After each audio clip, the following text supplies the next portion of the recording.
India through the eyes of a foreigner. So, as a foreigner, so how he can see our India in his eyes, the view of the foreigner.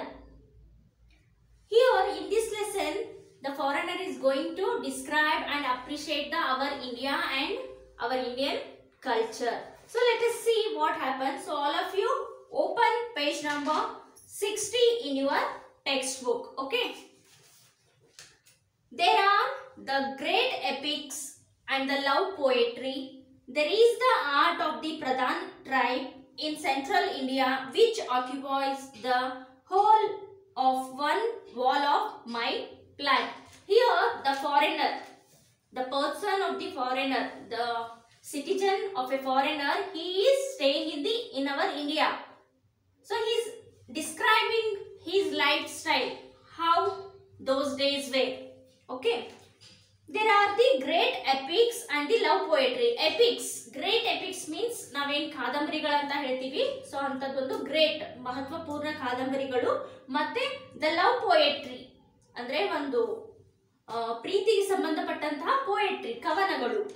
There is the art of the Pradhan tribe in central India which occupies the whole of one wall of my flat. ಅಂದ್ರೆ ಅವರ ಒಂದು flat ಅಲ್ಲಿ ಈ ಒಂದು ಸ್ಥಾನವನ್ನು ನಾವು occupy ಮಾಡಿದ್ವು. Okay, next there is the color of the festivals, the solemn dignity of the courtyards of the great mosque filled with the line after line of worshippers bowing their heads in prayer and the colorful informality of the pujari performing the evening rites in a Hindu temple. In those days, what happens? There is the color of the festivals. So you can know our Indian festivals. So our Indian culture is very colorful and brightful. We have so many festivals to celebrate. Different types of festivals we have. So many. For example, if you take a Christian means they have only few festivals like a New Year or a Good Friday. Hardly Christmas, 2 or 3 in a year they will celebrate hardly 2 or 3 festivals. Okay, we come to Hindus means here we have so many Sankranti, okay, and Deepavali, Dasra, Ganesh Chaturthi, so many festivals we celebrate in our India. So like that, here the foreigner is telling that colorful of the festivals. Next, the solemn dignity of the courtyards of the great mosque. Church ಅಲ್ಲಿ ಕೂಡ ಅವರು ಕೂಡ ತಮ್ಮದೇ ಆದಂತಹ ಒಂದು religious ಸಂಪ್ರದಾಯಗಳನ್ನು ಅವರು ಆಚರಿಸ್ತಾರೆ. Next, filled with a line after line of worshippers bowing their heads in a prayer. So have you visited the church once ever? So once if you visit the church means you will come to know that how they will sit for the prayer. So ಅವ್ರಿಗೆ ಅಲ್ಲಿ benches ಅನ್ನ ಹಾಕಿರ್ತಾರೆ church ಅಲ್ಲಿ. ಅವ್ರು ಏನ್ ಮಾಡ್ತಾರೆ, ಮಂಡಿಯನ್ನ ಊರಿ ತಮ್ಮ ಮನ್ಕಾಲ್ ಮೇಲೆ ಕೂತು ಈ ತರ ಒಂದು ಹ್ಯಾಂಡ್ಸ್ ಅನ್ನ ಜಾಯಿನ್ ಮಾಡಿ ಎಲ್ಲರೂ ಲೈನ್ ಅಲ್ಲಿ ಕುಂತ್ಕೊಂಡು ಅಲ್ಲಿ ಏನ್ ಮಾಡ್ತಾರೆ, ಯೇಸು ಕ್ರಿಸ್ತನಿಗೆ ಪ್ರೇಯರ್ ಮಾಡ್ತಾರೆ in the mosque. Okay, so ನಾವೆಲ್ಲ ಏನ್ ಮಾಡ್ತೀವಿ ಹಿಂದೂಗಳು, we use to go to the temple ಹೋಗಿ ನಮ್ಮ ಕೈಲಾದಂತ ಹಣ್ಣು ಕಾಯಿ ಈ ತರ ಕರ್ಪೂರವನ್ನ ಬೆಳಗ್ಗೆ ನಾವ್ ಏನ್ ಮಾಡ್ತೀವಿ, ದೇವರಿಗೆ ಅಲ್ಲಿ ನಮಸ್ಕರಿಸಿ ಪ್ರಾರ್ಥನೆಯನ್ನ ಮಾಡ್ತೀವಿ. So like that different religions have the different culture to pray the God. Worshippers bowing their heads in prayer. Bowing their heads means ತಲೆಬಾಗಿ ದೇವರಿಗೆ ಪ್ರಾರ್ಥನೆಯನ್ನ ಮಾಡೋದು. Next, and the colorful informality of the pujari performing the evening rites. Colorful informality. Informality means ಪೂಜಾರಿಗಳು ನೋಡಿರಿ formality, ಅವ್ರದೇ ಒಂದು costume ಅಲ್ಲಿ ಅವ್ರದೇ ಆದಂತ ಒಂದು ವೇಷಭೂಷಣಗಳಲ್ಲಿ ಅವ್ರು ಏನ್ ಮಾಡ್ತಾರೆ, ಟೆಂಪಲ್ ಅಲ್ಲಿ ಅವ್ರ ಡ್ಯೂಟಿ ಅವರ ರೈಟ್ಸ್ ಅನ್ನ ಅವರು ಅಲ್ಲಿ ಪಾಲಿಸಿರ್ತಾರೆ. ದೇವರಿಗೆ ಮಂಗಳಾರತಿ ಮಾಡೋದಿರ್ಬೋದು ಅಥವಾ ಮಂತ್ರಗಳನ್ನ ಹೇಳೋದಿರ್ಬೋದು. ಸೊ ಅವ್ರದೇ ಒಂದು ರೀತಿಯಲ್ಲಿ ಅವ್ರು ಏನ್ ಮಾಡ್ತಾರೆ, ಅಲ್ಲಿ ಪೂಜೆಯನ್ನ ಮಾಡ್ತಾರೆ. Performing the evening rites in a Hindu temple. For example, Ganesha temple, Shiva temple, we have so many temples, no? So like that there is a particular person who does the puja to the god. Okay, next, there is the sound of a priest singing the 6 scriptures carrying across the water of the sacred tank in which the golden temple stands. Okay, ಇನ್ನ Sikh religious ಬಂದ್ರೆ ಅವ್ರದೇ ಆದಂತ ಒಂದು ಸಂಪ್ರದಾಯ ಇರುತ್ತೆ. For example ನೀವು ಪಂಜಾಬ್ ಅನ್ನ ತಗೊಂಡ್ರೆ, ಈ ಪಂಜಾಬ್ ಸ್ಟೇಟ್ ಅಲ್ಲಿ ಏನು, Punjab state is full of Sikh religion. So ಈಗ ಗುರುನಾನಕ್ ಅಂತ ನಾವು ಹೇಳ್ತೀವಿ. ಸೊ ಅವ್ರೇನು ಧರ್ಮಗುರುಗಳು, ಸಿಖ್ದ ಧರ್ಮಗುರುಗಳು ಯಾರು, ಗುರುನಾನಕರು ಅಲ್ಲ. ಸೊ ಅದೇ ತರ ಅವರು ಕೂಡ ಅವರದೇ ಆದಂತ ಒಂದು ಕಲ್ಚರ್ ಅನ್ನ ಹೊಂದಿರ್ತಾರೆ.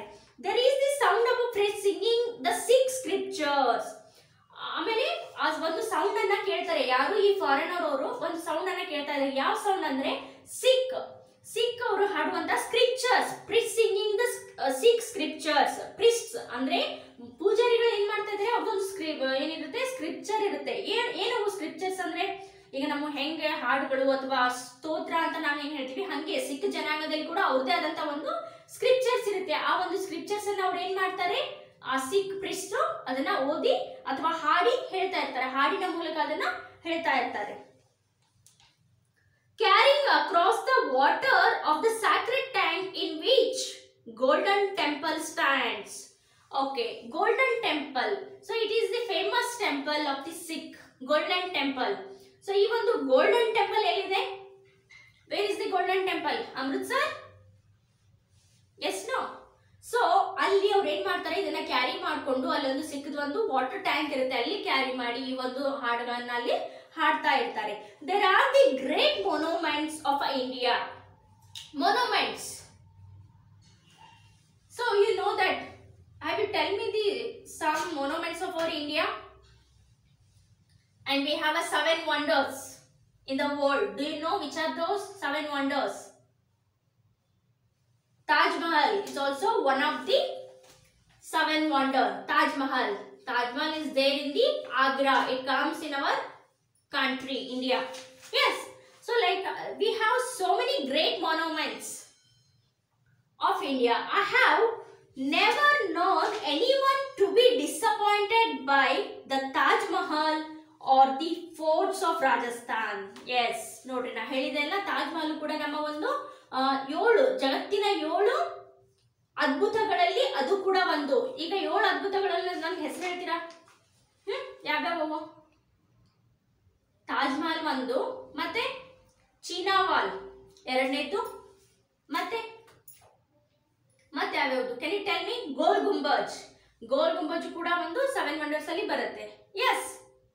So remaining 4 out of 7, 3 I had told you. Remaining 4 you search it out, find it out and make a list. 7 wonders ಅನ್ನ ನೀವು ಏನ್ ಮಾಡಬೇಕು, ಲಿಸ್ಟ್ ಮಾಡಬೇಕು. It is your home work. And ನಾನು ಹೇಳಿದೆ ನಿಮ್ಗೆ, ತಾಜ್ ಮಹಲ್ ಎಷ್ಟು ಬ್ಯೂಟಿಫುಲ್ ಆಗಿದೆ ಅಲ್ಲ. ಸೊ ಶಹಜಾನು ಮಮತಾಜಿಗಾಗಿ ಅವನು ಏನ್ ಮಾಡಿದ್ದಾನೆ, ತಾಜ್ ಮಹಲ್ ನ ಕಟ್ಸಿದ್ದಾನೆ ಒಂದು ಉಡುಗೊರೆಯಾಗಿ. ಅವಳ ಗೋರಿಯನ್ನ ದೊಡ್ಡ ಒಂದು ಬೃಹತ್ ಕಟ್ಟಡವಾಗಿ ಕಟ್ಟಿದ್ದಾರೆ. ಅದೇನಾಗಿದೆ, 7 ವಂಡರ್ಸ್ ಅಲ್ಲಿ ಅದು ಕೂಡ ಒಂದಾಗಿದೆ. ಸೊ ಆ ತರ ಅದು ಒಂದು ಗ್ರೇಟ್ ಮೊನೊಮೆಂಟ್. ಅದನ್ನ ನೋಡಿದ್ರೆ ಯಾರು ಡಿಸಪಾಯಿಂಟ್ ಆಗ್ಲಿಕ್ಕೆ ಸಾಧ್ಯನೇ ಇಲ್ಲ, ನಿರಾಶೆ ಆಗ್ಲಿಕ್ಕೆ. ನೀವು ಒಂದ್ಸಲ ಹೋಗಿ ಆಗ್ರಾಗ್ ಹೋಗಿ ಅದನ್ನ ನೋಡಿದ್ರೆ ವಾವ್ ಎಷ್ಟು ಚೆನ್ನಾಗಿ ಕಟ್ಟಿದ್ದಾರೆ. ಅದು ಒಂದು ನದಿ ದಡದಲ್ಲಿ, ಯಮುನಾ ನದಿಯ ದಡದಲ್ಲಿ ಅದನ್ನ ಒಂದು ಕಟ್ಟಿದ್ದಾರೆ. ಅದನ್ನ ನೋಡಿದ ತಕ್ಷಣ ನಿಮ್ಗೆ ಏನಾಗುತ್ತೆ, ಖುಷಿ ಆಗುತ್ತೆ, ಓ ಎಷ್ಟು ಚೆನ್ನಾಗಿ ಅದ್ಭುತವಾಗಿ ಇದನ್ನ ನಿರ್ಮಿಸಿದ್ದಾರೆ ಅಂತ. ಸೊ ಅದನ್ನ ಇಲ್ಲಿ ಫಾರಿನರ್ ಹೇಳ್ತಾ ಇದ್ದಾರೆ, ಏನಂತ, none anyone to be disappointed by the Taj Mahal. ಯಾರಾದ್ರೂ ನಿಮಗೆ ಗೊತ್ತಿದಾರಾ ಆ ತಾಜ್ ಮಹಲ್ ಅನ್ನ ನೋಡಿ ಡಿಸಪಾಯಿಂಟ್ ಆದವರು? Are the forts of Rajasthan fort, Rajasthan ಕೋಟೆಗಳು. ಸೊ ರಾಜಸ್ಥಾನಿಗೆ ಹೋದ್ರೆ it is the desert. Rajasthan is a desert. You can see the number of forts there. ಕೋಟೆಗಳು ರಾಜಸ್ಥಾನದಲ್ಲಿ, ಅದು ಎದಕ್ಕೆ ಫೇಮಸ್ ರಾಜಸ್ಥಾನ ಅಂದ್ರೆ ಕೋಟೆಗಳಿಗೆ, forts. There are the fresh cooked parathas for a breakfast in the open air dabas or restaurants along the Grand Trunk Road, and there is the delicacy of a vegetarian thali or a tray in a Gujarat. Okay, ಈಗ ಇಷ್ಟೊತ್ತು ಅವ್ರು ಏನ್ ಹೇಳಿದ್ರು ಆ foreigner, ನಮ್ಮ ಒಂದು Indian culture ಬಗ್ಗೆ, ದೇವ್ರ ಬಗ್ಗೆ, ಪ್ರೇಯರ್ ಬಗ್ಗೆ, ಸಂಪ್ರದಾಯದ ಬಗ್ಗೆ ಹೇಳಿದ್ರು. ಇನ್ನ coming to the food, it is a mandatory and essential thing. We need food. Yes. So ಇನ್ನ ಊಟದ ಬಗ್ಗೆ ಬಂದ್ರೆ ಅವರು ಏನನ್ನ ಎಕ್ಸ್ಪ್ಲೇನ್ ಮಾಡ್ತಾ ಇದ್ದಾರೆ ಅಂದ್ರೆ, there are the fresh cooked parathas for a breakfast. So Punjab ಆ ಕಡೆ ನೀವು ಡೆಲ್ಲಿ ಸೈಡ್ ಹೋದ್ರೆ you can see only parathas there. Paratha ಅಂತ ನಾವೇನು ಹೇಳ್ತೀವಿ ಅದು ಕೂಡ ಎಲ್ಲಿ ಫ್ರೆಶ್ ಆದ ಪರೋಟಾಗಳು. ಇನ್ನು ಓಪನ್ ಧಾಬಾ, ಓಪನ್ ಏರ್ ಅಲ್ಲಿ ಧಾಬಾದಲ್ಲಿ ನಿಮ್ಗೆ ಏನ್ ಮಾಡ್ತಾರೆ ಅವರು ಕುಕ್ಡ್ ಫ್ರೆಶ್ ಪರಾಟಾಸ್ ಅನ್ನ ಸರ್ವ್ ಮಾಡ್ತಾರೆ. ಈಗ ನೀವು ಮನೆಯೊಳಗಾದ್ರೆ ರೋಟಿ ಚಪಾತಿಯನ್ನ ನೀವು ತಿಂತೀರಿ, but in outside of the state ಹೋದ್ರೆ you can see the only parathas there, you won't get roti or chapati there. Paratas, okay. Next, or restaurants along the Grand Trunk Road. Grand Trunk Road ಅಂದ್ರೆ ಆ ಒಂದು ಪ್ಲೇಸ್ ಅನ್ನು ಅವರು ಇಲ್ಲಿ specify ಮಾಡ್ತಾ ಇದ್ದಾರೆ. Next, and there is the delicacy of a vegetarian thali or a tray in Gujarat. Okay, ಇದು ಪಂಜಾಬ್ ಮತ್ತೆ ರಾಜಸ್ಥಾನ ಮತ್ತೆ ಆಗ್ರಾದ್ ಬಗ್ಗೆ, ಇದು ಡೆಲ್ಲಿ ಬಗ್ಗೆ ಹೇಳಿದ್ರು ಅವರು parathas. In coming to the ರಾಜಸ್ಥಾನಿಗೆ ಬಂದ್ರೆ ನಿಮ್ಗೆ ಅಲ್ಲಿ ಏನ್ ಸಿಗುತ್ತೆ, ಅದು ಡಿಫರೆಂಟ್ ಸ್ಟೇಟ್. ಓಕೆ, ರಾಜಸ್ಥಾನಿಗೆ ಬಂದ್ರೆ ಅಲ್ಲಿ ನಿಮ್ಗೆ ಏನ್ ಸಿಗುತ್ತೆ, ವೆಜಿಟೇರಿಯನ್ ಥಾಲಿ ಅವರು ಟ್ರೇ ಇನ್ ಗುಜರಾತ್. ನಿಮ್ಗೆ ಅವರು ವೆಜಿಟೇರಿಯನ್ ಥಾಲಿ ಊಟ ಆರ್ಡರ್ ಮಾಡಿದ್ರೆ ಒಂದು ಥಾಲಿಯನ್ನ ತಂದ್ಬಿಡ್ತಾರೆ. So many types of the palyas are different types of sambars you will get in the thali. Yes. Next, all these kept me in India.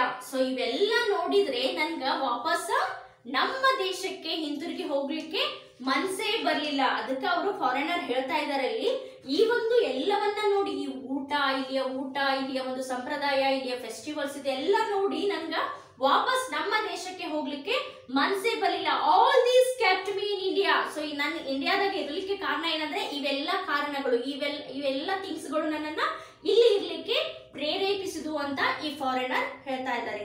But they are not whole. It would need a poet to describe what India means to me, and I am no poet. And also the author is telling that still it is there to explain. It is not a whole. Still only half of the percent I have explained you. 50% I had told you. Still it's there to tell, describe. So I need a poet to describe that in the words. The author is telling that it would need a poet to describe what India means. So India ಬಗ್ಗೆ ಹೇಳ್ಬೇಕಂದ್ರೆ particular ಆಗಿ ಒಬ್ಬ ಕವಿನೇ ನಾನು ಕರ್ಕೊಂಡ್ ಬರ್ಬೇಕು, ಯಾಕಂದ್ರೆ ಅಷ್ಟು beautiful ಆಗಿದೆ. ಅದನ್ನ ಎಕ್ಸ್ಪ್ಲೈನ್ ಮಾಡಿ, ಡಿಸ್ಕ್ರೈಬ್ ಮಾಡಿ ಹೇಳಲಿಕ್ಕೆ ಒಬ್ಬ ಪೋಯೆಟ್ ಬೇಕು. It would need a poet to describe what India means to me. ನನ್ಗ ಇಂಡಿಯಾ ಏನ್ ಮೀನ್ ಆಕೈತಿ ಅಂತ ಹೇಳಲಿಕ್ಕೆ, ನನಗೆ ಎಷ್ಟು ಇಂಡಿಯಾ ನನ್ಗೆ ಎಷ್ಟು ಅರ್ಥಪೂರ್ಣವಾಗಿದೆ ಅಂತ ಹೇಳಲಿಕ್ಕೆ ನನ್ನ ಮಾತುಗಳು ಸಾಲೋದಿಲ್ಲ, ಒಬ್ಬ ಪೋಯೆಟೇ ಬೇಕು. And I am no poet, but ನಾನು I am not a poet. But ನಾನು ಇಲ್ಲಿ ಹೇಳ್ತಾ ಇದ್ದೀನಿ I am not a poet. So still it is there. Next, I can only say that I am not alone. I can only say that I am not alone among foreigners in the believing there is nowhere like India and no people like Indians. Here, finally, the foreigner is giving the conclusion about our India. In the one statement, he is telling that I can only say that the foreigner is assuring that I am not alone. ನಾನಿಲ್ಲಿ ಒಬ್ಬನೇ ಅಲ್ಲ, ಒಬ್ಬಂಟಿಗ ಅಲ್ಲ. But among foreigners in a believing there is nowhere like India.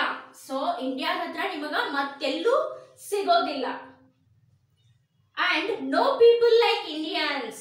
ಮತ್ತೆ ನಿಮಗ Indian, ನಮ್ಮ ಭಾರತೀಯರು, Indian people ತರ ನಿಮ್ಗೆಲ್ಲೂ ಬೇರೆ ಯಾರು ಸಿಗೋದಿಲ್ಲ. No people like Indians. So ಅಷ್ಟು ಒಳ್ಳೆಯವರು ಈ ಇಂಡಿಯನ್ಸ್, ಅಷ್ಟು ಒಳ್ಳೆಯವರು. ನಿಮ್ಗೆ ಬೇರೆ ದೇಶದ ಯಾವ ಮೂಲೆಗೆ ಹೋದ್ರೂ ಕೂಡ ನಿಮ್ಗೆ ಇಷ್ಟು ಒಳ್ಳೆಯವರು ಸಿಗ್ಲಿಕ್ಕೆ ಸಾಧ್ಯನೇ ಇಲ್ಲ.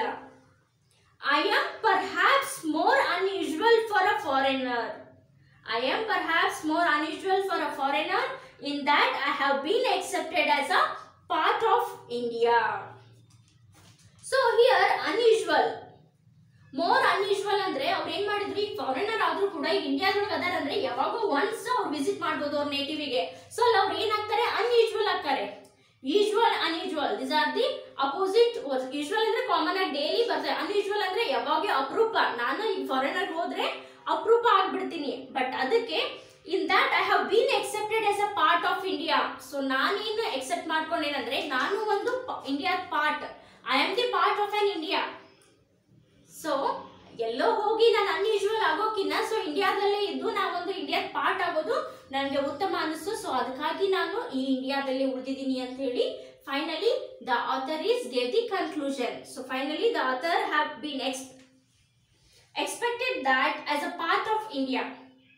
ಸೊ ಅವರು ಕೂಡ ಒಂದು ಭಾರತದ ಒಂದು ಭಾಗವಾಗಿ ಇಲ್ಲೇ ನಮ್ಮ ಇಂಡಿಯಾದಲ್ಲೇ ಉಳ್ಕೊಂಡ್ರು. ಸೊ ನೋಡ್ರಿ, ನೋಡ್ಲಿಕ್ಕೆ ಬಂದಂತಹ ಫಾರಿನರ್ ನಮ್ಮ ಇಂಡಿಯಾವನ್ನ ನೋಡ್ಲಿಕ್ಕೆ ಬಂದಂತಹ ಫಾರಿನರು ನಮ್ಮ ಒಂದು ಕಲ್ಚರ್ ಬಗ್ಗೆ, ನಮ್ಮ ಒಂದು ಫುಡ್ ಸ್ಟೈಲ್ ಬಗ್ಗೆ, ನಮ್ಮ ಇಂಡಿಯಾದ ಬಗ್ಗೆ ಇಷ್ಟೆಲ್ಲ ಹೊಗಳಿರ್ಬೇಕಾದ್ರೆ ನಾವು ಇಲ್ಲೇ ಇರುವಂತಹ Indians, we born and brought up here, we are living in our country.